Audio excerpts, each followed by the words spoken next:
In today's video, we'll showcase the LA premiere special screening of the movie, September 5th. The movie is directed by 𝗗𝗟𝗨𝗦 and starring Peter Sarsgaard, John Magaro, Ben Chaplin, Leonie Benesch, Zinedine Soualem, Georgina Rich, Corey Johnson, Marcus Rutherford, Daniel Adeosun, Benjamin Walker, and Ferdinand Dörfler. The film is scheduled to be released on November 29th, 2024 by Paramount Pictures. Make sure to watch the video till the end, as we bring you exclusive interviews with the cast and crew of the movie on the red carpet. No,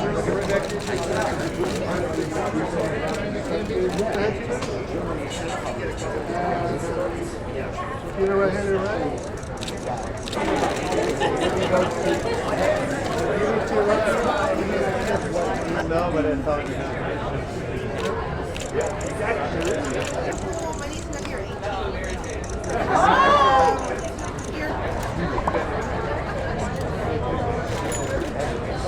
Perfect. Straight ahead, Leonie.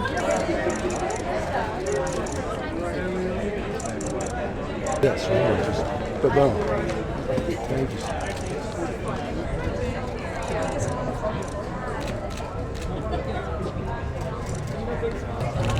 Daniel, straight ahead. Can we get one on this side? Okay, that's voice.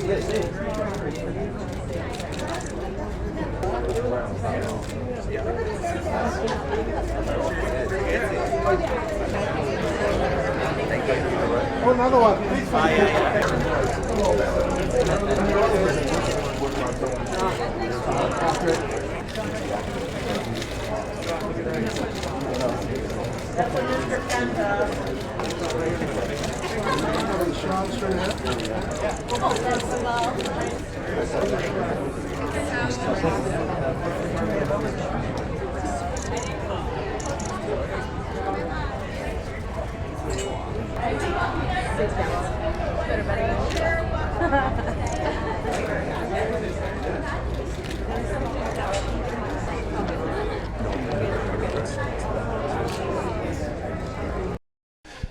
Well, September 5 is an account of the story of the ABC Sports Network, who were there to cover the 1972 Munich Olympic Games, and they were doing it for the first time with satellite, able to broadcast live across the globe.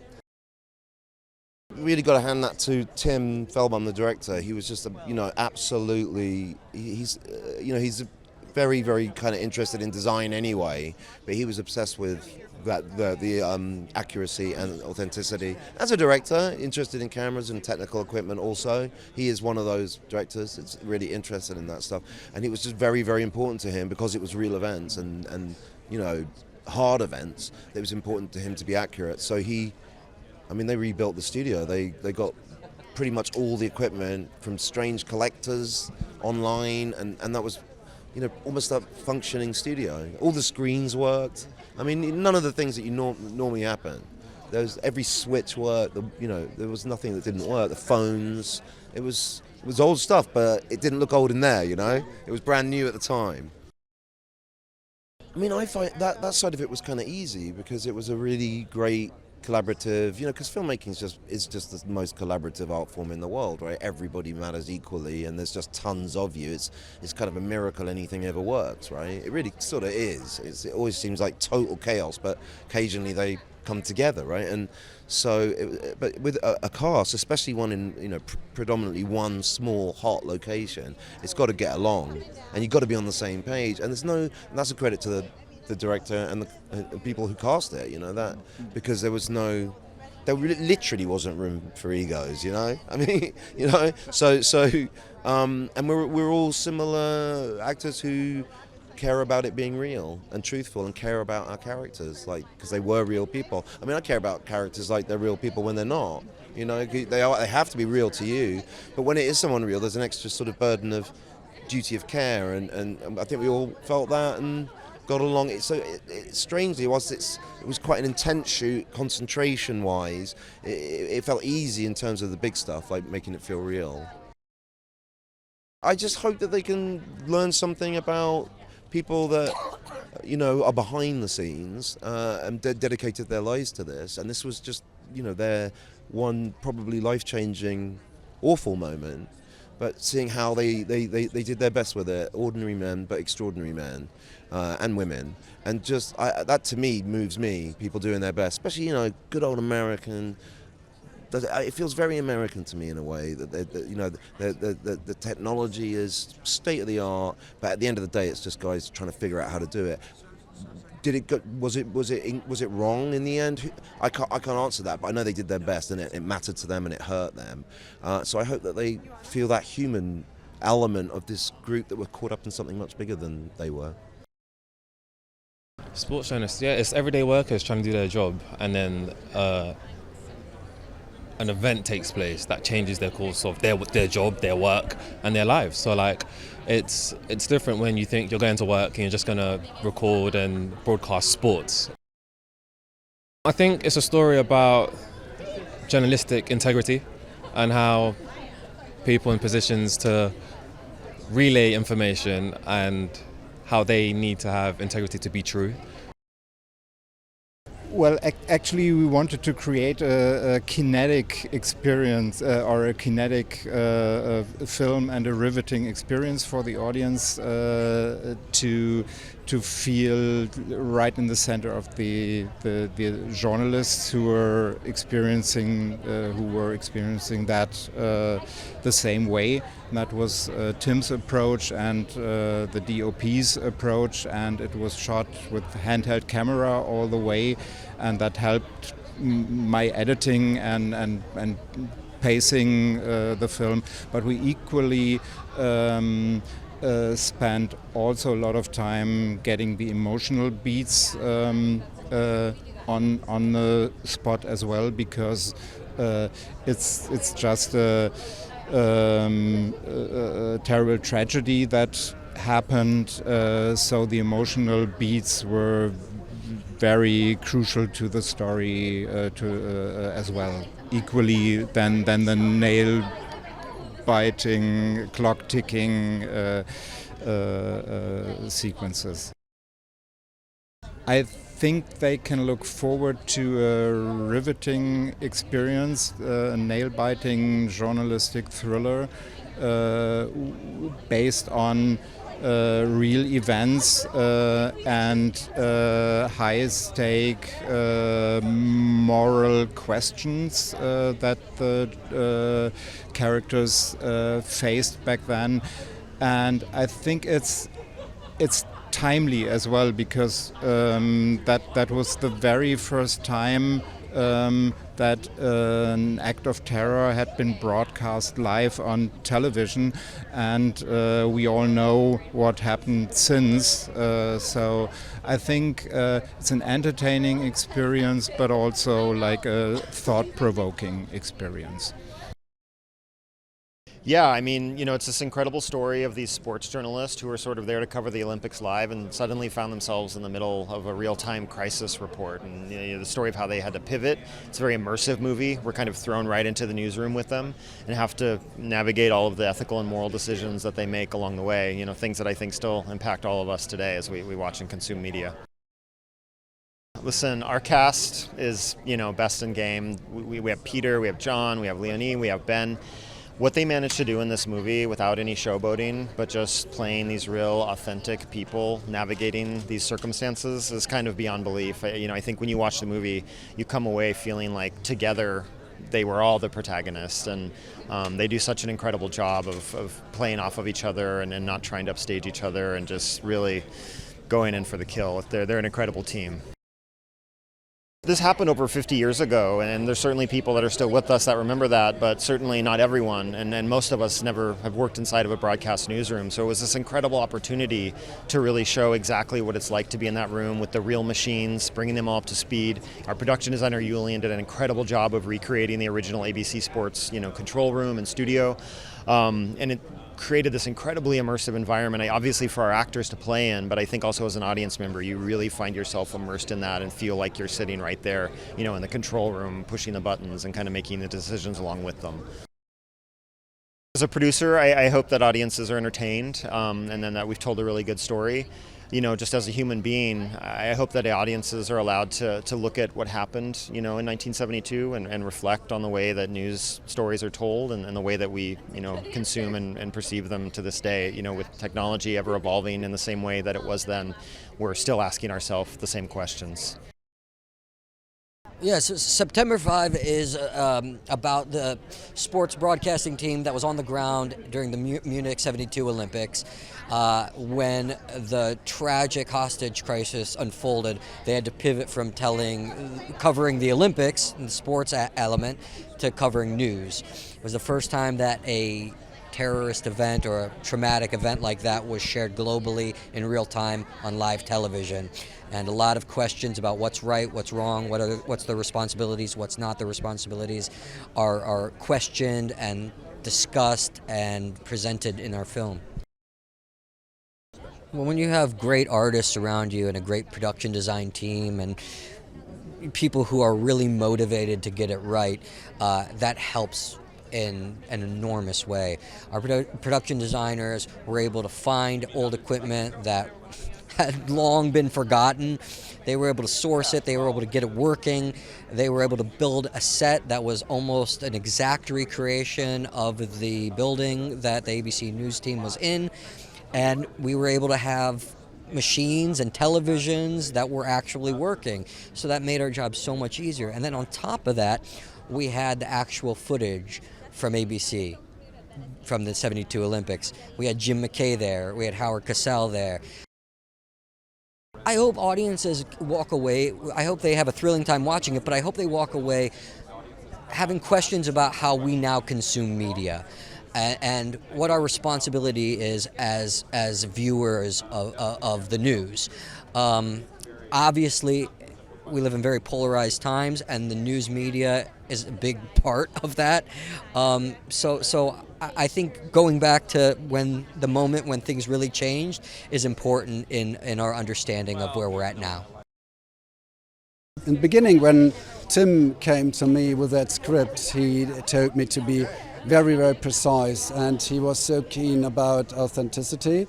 And we researched for a very long time, and we wanted to have it as real as possible. At the same time, I view my role as a designer to enhance the story, to support the emotional world of the character, and also to make a world exciting and tangible.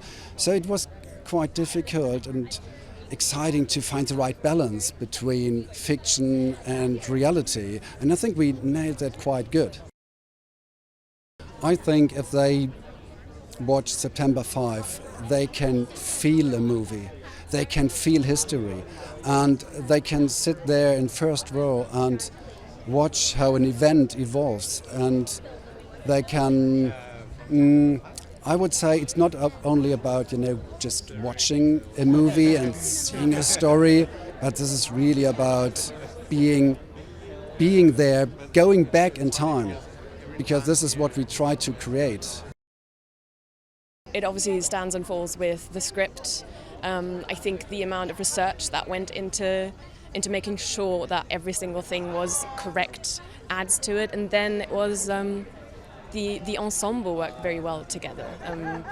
Because you've got a couple of the biggest speaking roles here tonight, but I mean this, like every single person in that room was very committed and very, very good, no matter whether or not they had text to say. And I think that really adds to, it's a big reason as to why there's so much tension in that room. Yeah, it's wonderful and intimidating because you're being asked to bring your top game. It's great to have the first day on set and realize, oh, everyone's very good. I have to be very good if I don't want to stick out. But it's also, it's very good. It's wonderful because there were lots of scenes. We were always in that room together, and I got to be in the room for some really fantastic acting. And there's always something to learn, especially from people like Peter Sarsgaard and John Magaro, and also Ben Chaplin. They're wonderful colleagues.